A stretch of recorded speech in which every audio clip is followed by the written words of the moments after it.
Space shuttle একটি উল্লম্বভাবে স্থাপিত রকেটের মতো দেখায়, যা দুটি কঠিন রকেট বুস্টার এবং একটি বড় বাইরের ট্যাঙ্কের সাথে যুক্ত থাকে। উৎক্ষেপণের সময় তিনটি প্রধান ইঞ্জিন এবং দুটি এসআরবি একসাথে কাজ করে, যা শাটলটিকে উপরের দিকে নিয়ে যায়। যখন এসআরবিগুলো তাদের জ্বালানি ফুরিয়ে যায়, তখন সেগুলি বিস্ফোরিত হয়ে আলাদা হয়ে যায় এবং সমুদ্রে পতিত হয়, যা পুনরুদ্ধার করা যায়। স্পেস শাটলের মূল ইঞ্জিনগুলো বাইরের ট্যাঙ্ক থেকে জ্বালানি ব্যবহার করে কক্ষপথে পৌঁছানো পর্যন্ত কাজ করে। কক্ষপথে পৌঁছানোর পরে বাইরের ট্যাঙ্কটি বিচ্ছিন্ন হয়ে যায় এবং পৃথিবীর বায়ুমণ্ডলে প্রবেশ করে ধ্বংস হয়ে যায়।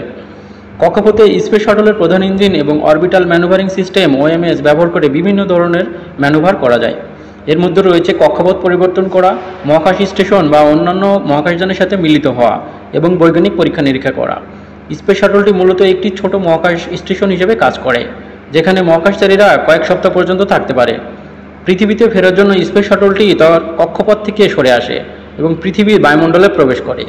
বায়ুমণ্ডলে প্রবেশ করার সময় শাটলটি প্রচণ্ড ঘর্ষণের কারণে গরম হয়ে যায়। এই ঘর্ষণ কমাতে শাটলের বাইরের দিকে বিশেষ তাপ প্রতিরোধী টালি লাগানো থাকে। বায়ুমণ্ডলে প্রবেশ করার পর শাটলটি একটি গ্লাইডার হিসেবে কাজ করে এবং একটি রানওয়েতে অবতরণ করে। অবতরণের জন্য শাটলটিকে তার ইঞ্জিন ব্যবহার করে গতি কমাতে হয় এবং সঠিক পথে চালনা করতে হয়। অবতরণের পর স্পেস শাটলটিকে পুনরায় ব্যবহারের জন্য প্রস্তুত করা হয়।